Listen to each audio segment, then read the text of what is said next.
Hello दोस्तों, ये है हमारी डॉग चेरी। बेल्जियम मेलिनोज है, बहुत ही अच्छी मतलब ब्लड लाइन है और 1 लीटर दे चुकी है। ये काफ़ी अच्छे बच्चे इसने दिए थे। तो आज की जो वीडियो है इसमें मैं बताऊंगा कि कैनल के अंदर क्या क्या प्रॉब्लम आती है। ये जो व्लॉग है इसमें कैनल के अंदर कल क्या हुआ, एक हमारा बहुत बुरा दिन था जिसमें हमारे डॉग एक बंदर को देख के एक्साइटेड हो गए और फीमेल सारी साथ में ही रहती है हमारी, कभी ऐसा एक्सीडेंट नहीं होता। तो क्या हुआ, जैसे ये जंप कर रहे थे एक दूसरे के ऊपर गिर गए और गिरने के साथ में ही इनमें लड़ाई होगी। इस फीमेल को ज्वाला ने बाइट कर ली और बाइट करने में ऐसा हुआ कि जब हम लोग वहीं पे प्रेजेंट खड़े थे, जेडे हालांकि टॉप प्रेजेंट खड़े थे, तब तक क्या हुआ, मल्टीपल बाइट कर ली और बहुत ही ब्रूटल बाइट कर ली, क्योंकि वो देखो प्रोडक्शन डॉग है, उसकी प्रैक्टिस होती है। तो इसने भी एक दो स्नैप करा उसको, लेकिन बहुत बुरी तरीके से इंजर्ड कर दिया। कल हम पूरा दिन बैठ के थे, रात को 8 बजे ये सब इंसिडेंट हुआ, हमारे प्रेजेंस में हुआ। बाइट छूट गई, लेकिन इतनी डेंजर बाइट थी उसकी कि आप देखोगे 5 से 6 सेकंड में ही उसने मतलब ये सब काम कर दिया, एक ही बाइट में कर दिया। तो क्या क्या हुआ मैं आपको दिखाता हूँ। एक तो बेचारी को यहाँ पे देखो पीछे होल कर दिए, पूरे डीप बाइट करी। दूसरा इसका जो लेग है ना, इसका मैं फ़ोटो आपको ऐड कर दूँगा। इसमें से पूरे टिश्यू ही निकाल दिए।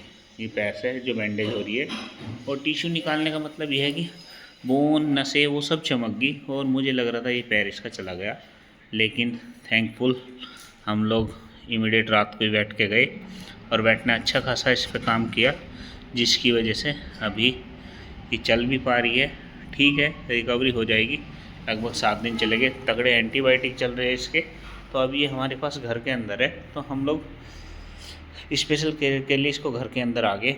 अभी हम लोगों ने इसकी ड्रेसिंग चेंज की है, ये सारा माल पानी यही पड़ा है और प्रॉपर तरीके से खुद ही हम लोग ड्रेसिंग करते हैं अपने पेट की।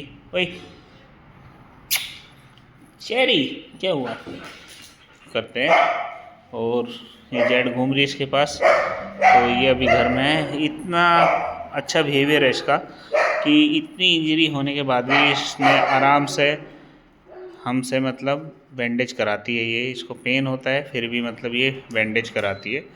तो हम लोग पूरी अभी सारा कैनल का फोकस इसके ऊपर है, इस पे ध्यान दे रहे। चेरी आजा, गुड गर्ल। तो ये बांधी हुई इसलिए है, वैसे मैं बांधता नहीं ली इसमें कभी भी। चेरी बांधी हुई इसलिए है जिससे इसका मूवमेंट कम हो, और क्रेट में मैं इसको इसलिए नहीं रख सकता क्योंकि वहाँ बैठ के ये अपने मुंह से पट्टी खोलेगी।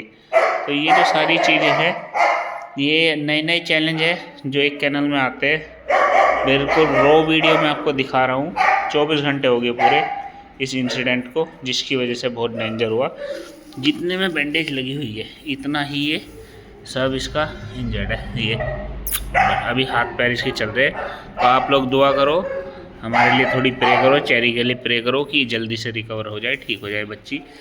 ये इंसिडेंट होने का मेन रीज़न ही ये था कि जब भी हम लोग कभी अपने डॉग से थोड़े टाइम के बाद मिलते हैं ना, जैसे कि मैं शाम को जाके मिला और उस शाम को मिलने में डॉग एक्साइटेड थे सारे के सारे, और मुझे देख के ही, मैं बाहर से आया था, मुझे देख के ये लोग चार्ज हो गए, ड्राइव के करते। तो जो हाई ड्राइव डॉग होते हैं जैसे जर्मन शेपर्ड और रोटवाइलर ये सब, तो उन कैनलों के अंदर इस तरह के केस कभी हो जाते हैं। पूरी हमारी सिक्योरिटी प्री प्लानिंग रहती है हर चीज़ के लिए, लेकिन हम थोड़े से और कॉन्फिडेंस हुए कि ये लोग हमारे साथ में ही रहते हैं तो हमारे सामने कुछ नहीं करेंगे, फिर भी ये इंसिडेंट हो गया। तो मेरी सजेशन यही है कि बैड लक कब आएगा आपको भी नहीं पता चलेगा, लेकिन उसमें आपकी लीडरशिप इतनी अच्छी होनी चाहिए जैसे विद इन सेकेंड हमने इनकी फ़ाइट छुटा दी। बुरा तो हुआ, इससे ज़्यादा भी हो जाता अगर हम वहाँ पे प्रेजेंट ना होते। तो ये एक बहुत बड़ा दिन था, अब मैं इसमें ज़्यादा नहीं कह सकता। Thank you guys. Her blog में हर अपडेट में मैं आपको बताता हूँ क्या होता है क्या नहीं है। अब हम लोग को इसका ध्यान रखना है, प्रॉपर